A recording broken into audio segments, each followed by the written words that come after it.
Hello everyone, स्वागत है आपका इकरा फिजिक्स में। लास्ट लेक्चर में हमने देखा था कि हम किस तरीके से दो वेक्टर्स को ऐड करते हैं। उसमें हमने दो लॉज देखे थे, triangle law and parallelogram law. आज के लेक्चर में हम देखेंगे कि किस तरीके से हम दो वेक्टर्स को सब्ट्रैक्ट करते हैं। तो आज का जो हमारा पहला टॉपिक है वो है सब्ट्रैक्शन ऑफ वेक्टर्स।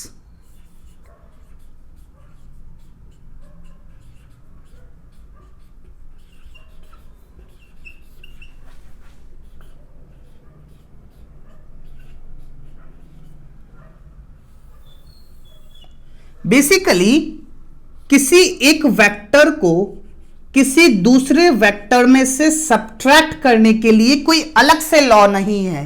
हम बेसिकली थोड़ी सी तिगड़म लगाते हैं। और तिगड़म क्या लगाते हैं कि अगर मुझे b को a में से सब्ट्रैक्ट करना है तो सबसे पहले मैं क्या करता हूं, b का नेगेटिव वेक्टर निकालता हूं और उसको a के अंदर ऐड कर देता हूं।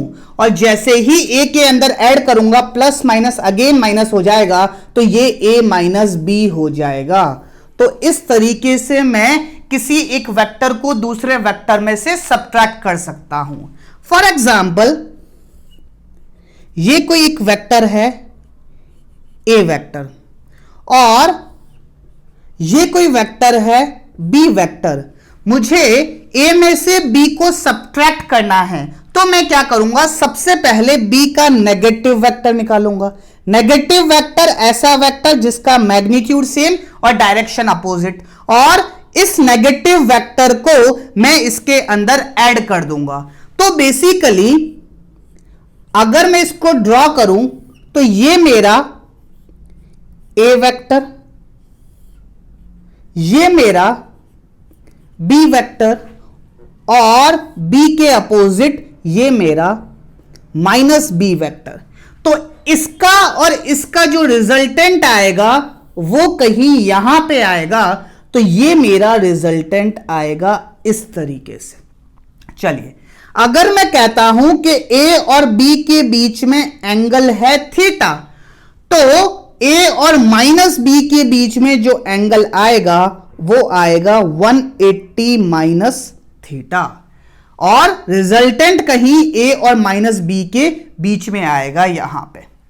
तो बेसिक सा फंडा अब यहां पे क्या है कि मेरे पास एक वेक्टर है a और एक वेक्टर है माइनस b वेक्टर। इन दोनों का रिजल्टेंट मुझे निकालना है, वही होगा a minus b vector. Basically ये जो रिजल्टेंट निकल के आएगा ये आएगा a vector minus b vector. तो मुझे जो चीज यहां पे डिफरेंस नजर आ रहा है वो ये आ रहा है कि पहले मैं जिन दो वेक्टर्स का एडिशन कर रहा था वहां पे एंगल था थीटा। अब मैं जिन दो वेक्टर्स का एडिशन कर रहा हूं वहां पे एंगल है 180 माइनस थीटा।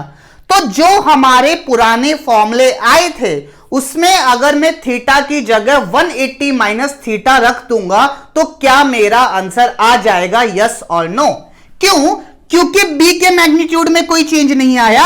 b का नेगेटिव में मैग्नीट्यूड सेम रहेगा, डायरेक्शन चेंज हो जाएगा। जब हमने नेगेटिव ऑफ अ वेक्टर पढ़ा था तब यह बात डिस्कस की थी कि b के नेगेटिव में इसका मैग्नीट्यूड सेम रहेगा, बस डायरेक्शन चेंज हो जाएगा। जब इसका मैग्नीट्यूड सेम इससे और ये मैग्नीट्यूड तो वो का वो ही है, तो जो एंगल का डिफरेंस आया क्या बस वही डिफरेंस है? और जब वही डिफरेंस है तो क्या मैं थीटा की जगह 180 माइनस थीटा को रिप्लेस करके मेरे आंसर ला सकता हूं या नहीं? चलिए तो निकालते हैं रिजल्टेंट। क्या दिक्कत है ना? तो रिजल्टेंट जो आएगा उसका मैग्नीट्यूड कितना होगा? a square plus b square plus 2ab cos, वहां पे थीटा हुआ करता था, यहां पे आएगा 180 माइनस थीटा। और सबको पता है कॉस 180 माइनस थीटा क्या होता है? Minus cos theta. तो यहां पे एक माइनस आ जाएगा, माइनस 2ab कॉस थीटा। ये मेरा रिजल्टेंट का मैग्नीट्यूड आएगा। और अगर मैं ये बात करूं कि ये एंगल कितना आएगा। इस एंगल को अगर मैं अल्फा कहता हूं तो tan अल्फा जो निकल के आएगा वो होता था b sin थीटा। तो b sin 180 minus theta divided by a plus b cos 180 minus theta. b sine 180 minus theta, sine 180 minus theta lie करता है सेकंड क्वाड्रेंट में, और एएसटीसी रूल के तहत साइन 180 माइनस थीटा क्या होता है, साइन थीटा ही होता है। तो ये क्या आ जाएगा, b sine theta divided by a। cos 180 minus theta होता है माइनस cos थीटा, तो a minus b cos theta. ये मेरी tan अल्फा की वैल्यू आ जाएगी। तो इस तरीके से मैं एंगल निकालूंगा और इस तरीके से मैं मैग्नीट्यूड निकालूंगा। मैग्नीट्यूड आ गया, डायरेक्शन आ गया, तो क्या मैं रिजल्टेंट वेक्टर निकाल सकता हूं, यस और नो। आपसे सवाल में सिर्फ और सिर्फ मैग्नीट्यूड और डायरेक्शन ही पूछेगा।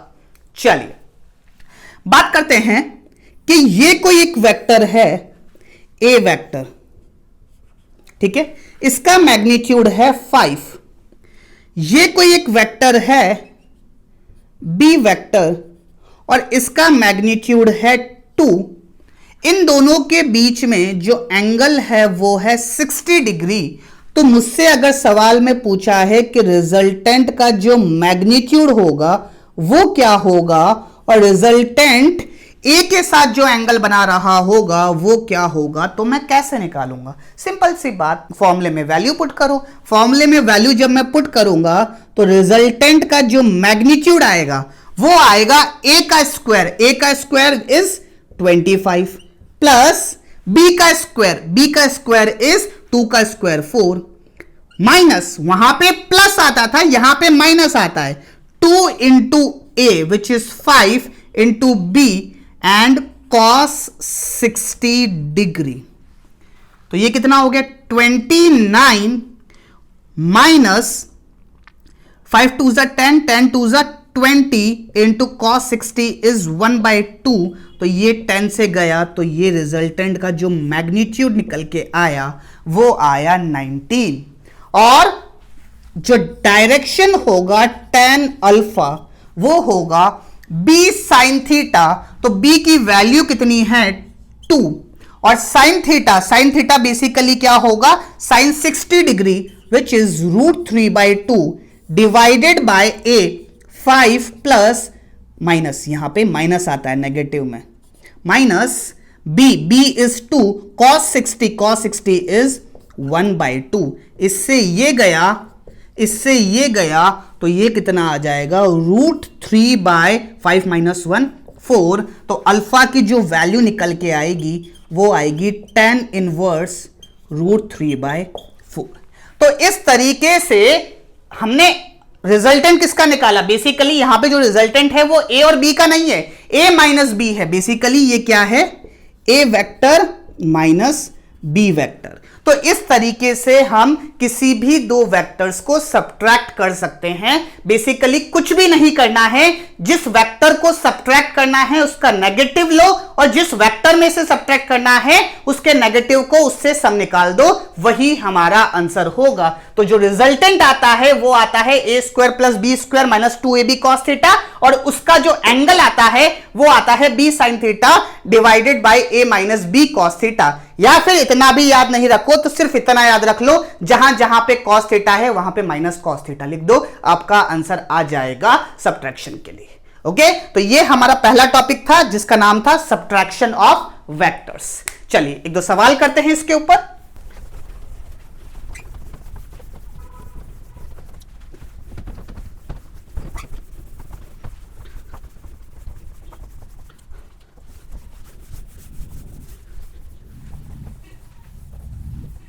चलिए सवाल देखते हैं। If the difference of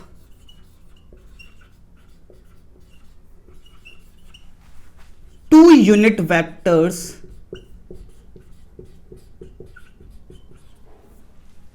is a unit vector,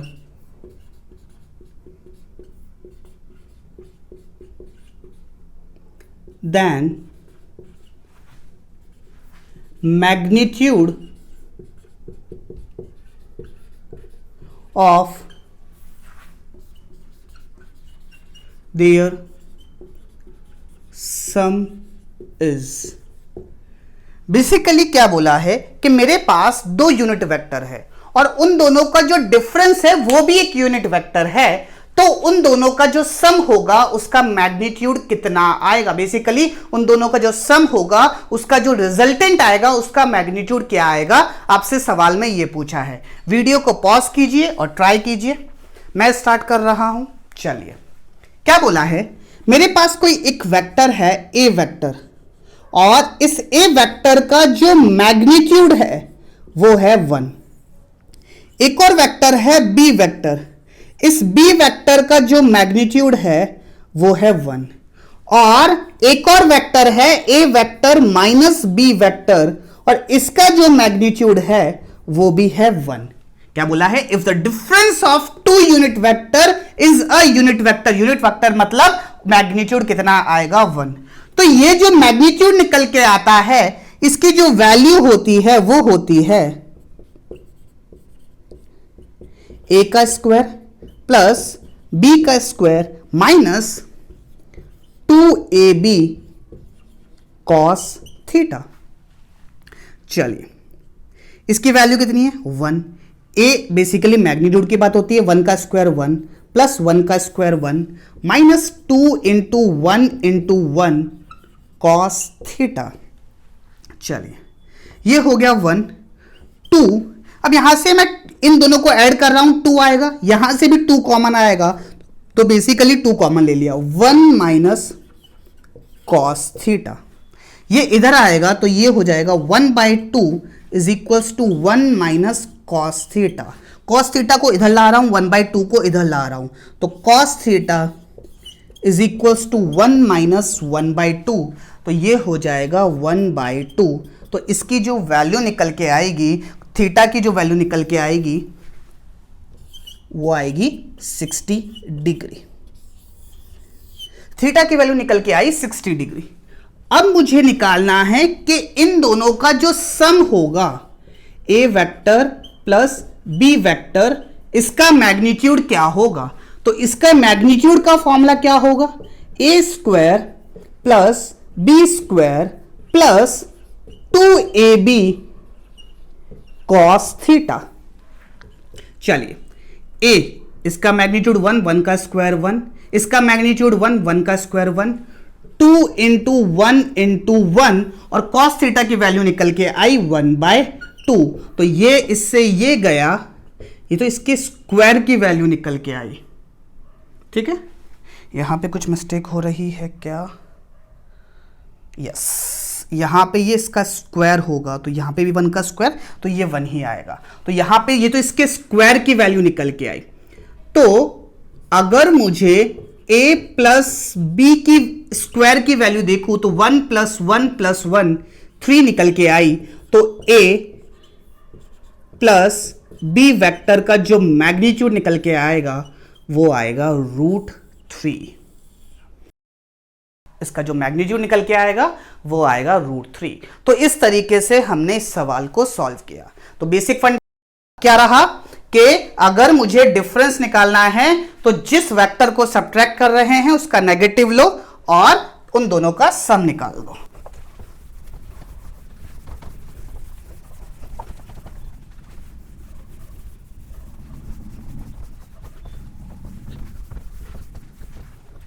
चलिए, अगला टॉपिक है हमारा polygon law of vector addition.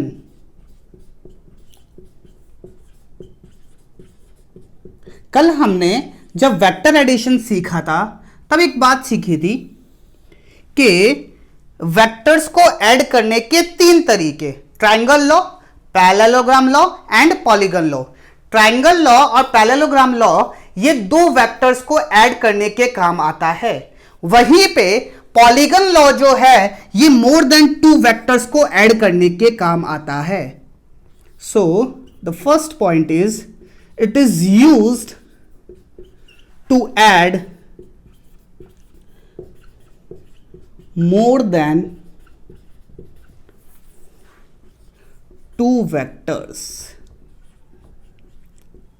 Basic फंडा वही रहेगा जो हमारा ट्राइंगल लॉ में था. क्या बोलता है? फॉर एग्जाम्पल मेरे पास 3 वेक्टर है.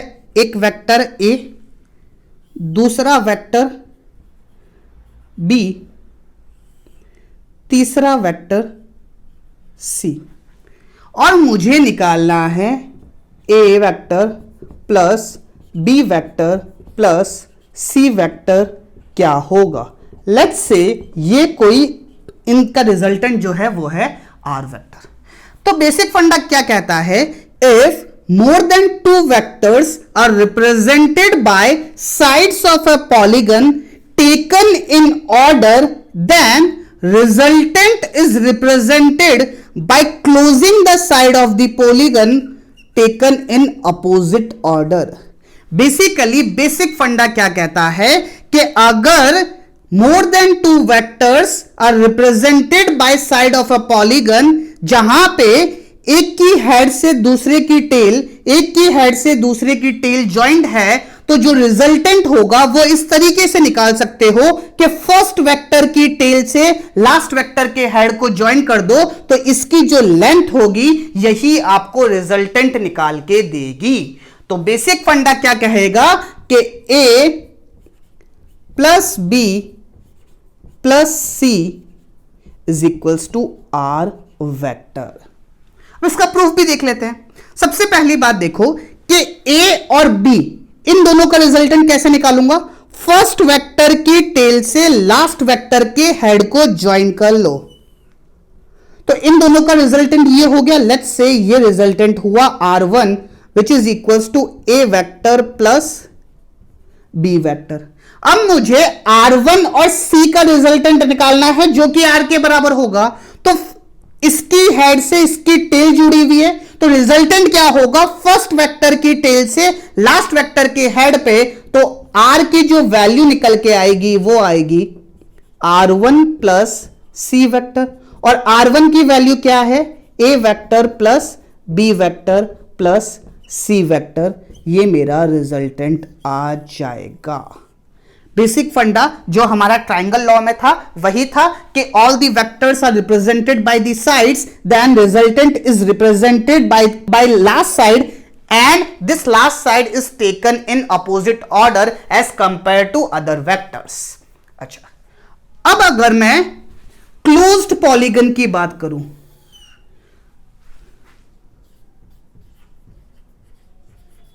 क्लोज्ड पॉलीगन की अगर मैं बात करूं, क्लोज्ड पॉलीगन कैसा होता है? ऐसा ए वेक्टर, ये मेरा बी वेक्टर, ये मेरा सी वेक्टर, ये मेरा डी वेक्टर और ये मेरा E vector.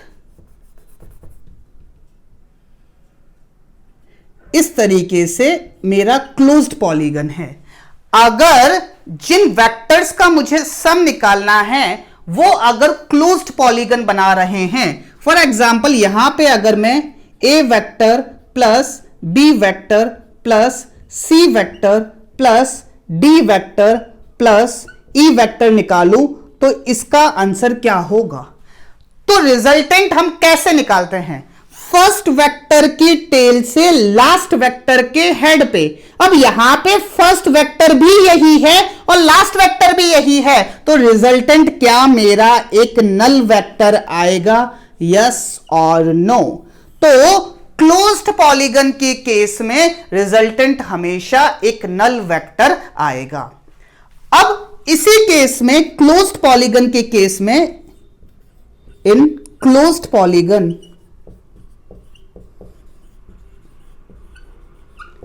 if one of the vector is reversed, then its sign is also reversed.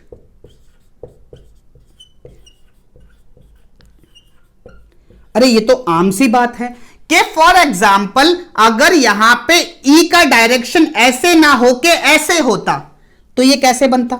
ये कोई A वेक्टर, ये B वेक्टर, ये C वेक्टर, ये D वेक्टर और E वेक्टर का साइन ऐसे ना हो के ऐसे होता, मतलब मैंने E वेक्टर के साइन को रिवर्स कर दिया। तो जब इसके डायरेक्शन को रिवर्स कर दिया तो इसका साइन भी यहां पे रिवर्स हो जाएगा। तो ये क्या बनेगा? A vector plus B vector plus C vector plus D vector minus E vector equals to 0। Zero vector basically it is a null vector और आना भी चाहिए। तो यहां पे क्या हो रहा है? A वेक्टर इसकी हेड से इसका टेल, इसके हेड से इसका टेल, इसके हेड से इसका टेल और यहां पे E मेरा क्या बनेगा? रिजल्टेंट बनेगा। तो यहां पे मैं कैसे लिख सकता हूं? A vector plus B vector plus C vector plus D vector is equals to E vector. तो क्या ये दोनों बातें प्रूफ हो गई? ये और ये आपस में बात एक ही कहना चाह रहा है। क्या ये बात प्रूफ हो गई? तो बेसिकली क्लोज्ड पॉलीगन में सम ऑफ वेक्टर 0 आता है। अगर एक का साइन रिवर्स कर देता हूं तो बेसिक एक का डायरेक्शन रिवर्स कर देता हूं तो बेसिकली उसका साइन भी रिवर्स हो जाता है। I hope this thing is clear to you. Okay, moving on. चलिए कुछ सवाल सॉल्व करते हैं, कुछ और इंपॉर्टेंट पॉइंट देखते हैं पॉलीगन लॉ के रिगार्डिंग।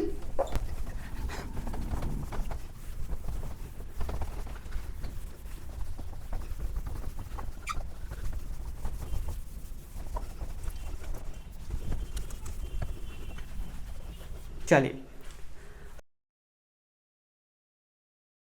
नोट में एक इंपॉर्टेंट बात देखते हैं। वो क्या बात है कि अगर मेरे पास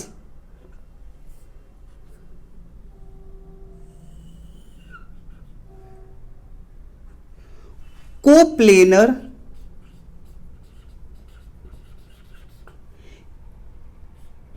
इक्वल मैग्नीट्यूड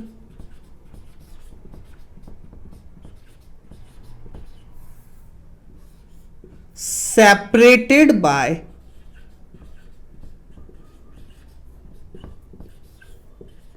equal angle, ऐसे वेक्टर्स है। फॉर एग्जाम्पल ये कोई वेक्टर है A वेक्टर, ये कोई वेक्टर है B वेक्टर, ये कोई वेक्टर है C वेक्टर और ये कोई वेक्टर है D वेक्टर।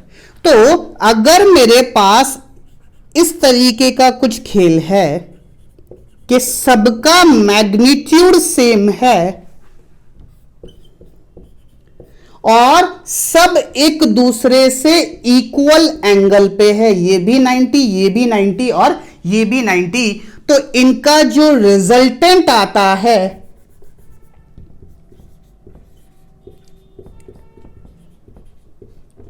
वो आता है 0। ऐसा क्यों?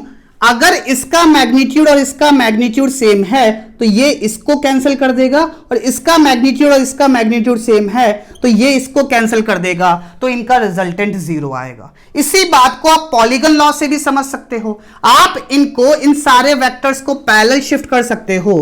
तो यहां से सबसे पहले मैंने बनाया B वेक्टर, उसके बाद यहां से मैंने बनाया A वेक्टर, उसके बाद यहां से मैंने बनाया C वेक्टर और उसके बाद यहां से मैंने बनाया D वेक्टर। तो क्या ये एक क्लोज्ड पॉलीगन बन रहा है या नहीं? और क्लोज्ड पॉलीगन बन रहा है तो इनका जो रिजल्टेंट आएगा क्या वो 0 आएगा या नहीं? तो अगर मेरे पास कोप्लेनर वेक्टर्स है जिनका मैग्नीट्यूड सेम है और they are separated by equal distances, then their resultant will be 0। तो इसी तरीके से अगर आपके सामने 10 मैग्नीट्यूड का वेक्टर ऐसे है, 10 मैग्नीट्यूड का वेक्टर ऐसे है और 10 मैग्नीट्यूड का वेक्टर ऐसे है, इन दोनों के बीच में एंगल 120 डिग्री है, इन दोनों के बीच में भी 120 डिग्री है, और इन दोनों के बीच में भी 120 डिग्री है, तो इसका जो रिजल्टेंट निकल के आएगा वो आएगा 0। तो इनका जो रिजल्टेंट निकल के आएगा वो आएगा 0। चलिए एक और इंपॉर्टेंट बात देखते हैं। क्या इंपॉर्टेंट बात है? वो ये है कि अगर मैं कार्टेशियन फॉर्म में मेरे पास वेक्टर्स गिवन में है, फॉर एग्जाम्पल ए वेक्टर मुझे दे रखा है 2i cap plus 3j cap plus 4k cap, b vector मुझे दे रखा है i cap plus j cap plus k cap, और सी वेक्टर मुझे दे रखा है 3i cap plus 2j cap plus 3k cap. इस तरीके से अगर मुझे वेक्टर्स दे रखे हैं और अगर कोई मुझसे पूछ ले A vector plus B vector plus C vector क्या होगा, तो बेसिक फंडा क्या कहता है कि i को i में ऐड कर दो, j को j में ऐड कर दो और k को k में ऐड कर दो। सो ये क्या हो जाएगा 2 + 1 + 3 it is equals to 6i cap plus 3 + 1 + 2 is equals to 6j cap plus 4 + 1 5, 5 + 3 8। तो ये जो वेक्टर निकल के आएगा इनके सम का वो आएगा 6i cap plus 6j cap minus 8k cap. यहां पे कहीं पे माइनस होता तो उसको हम माइनस कर देते। ऐसे ही अगर मेरे पास कोई एक वेक्टर है A vector which is equals to i cap plus 2j cap plus 3k cap, और बी वेक्टर है 2i cap plus 3j cap plus k cap, और अगर कोई मुझसे पूछ ले कि ए वेक्टर में से बी वेक्टर को सब्ट्रैक्ट कर दो, तो यहां पे जब मैं नेगेटिव लगाऊंगा तो सबके साइन रिवर्स हो जाएंगे। तो 1 - 2 आएगा माइनस i कैप, 2 - 3 आएगा माइनस j कैप, और 3 - 1 आएगा प्लस 2k कैप। बस अगर यहां पे नेगेटिव है तो सबके साथ नेगेटिव आ जाएगा। बेसिकली यहां पे एक नेगेटिव इस तरीके से आ जाएगा। तो अगर मुझे वेक्टर्स इस फॉर्म में दे रखे हैं तो बेसिकली i को i के साथ, j को j के साथ और k को k के साथ ऐड कर दो। इस तरीके से हम वेक्टर एडिशन कर रहे हैं अगर मुझे i j k की फॉर्म में वेक्टर्स दे रखे हैं।